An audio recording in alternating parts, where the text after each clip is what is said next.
CYCU, stock analysis Tuesday and onwards. Am I buying? I'm covering all that in this short 1-minute video, so watch till the end. I want to be very clear, this is a freaking falling knife. Cycurion, whatever the pronunciation is, or Cycurion, whatever. This thing just keeps melting, and I don't think, like, I don't know what people see in this.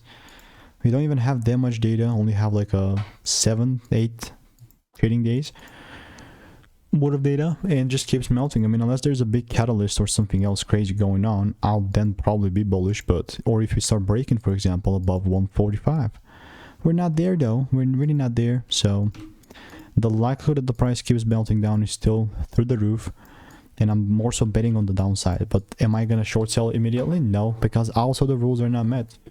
So what can I do with this? Nothing except just put it in trash and just follow other ticker symbols simply. So if you want to make more money trading in a simple way, click the first link in the description.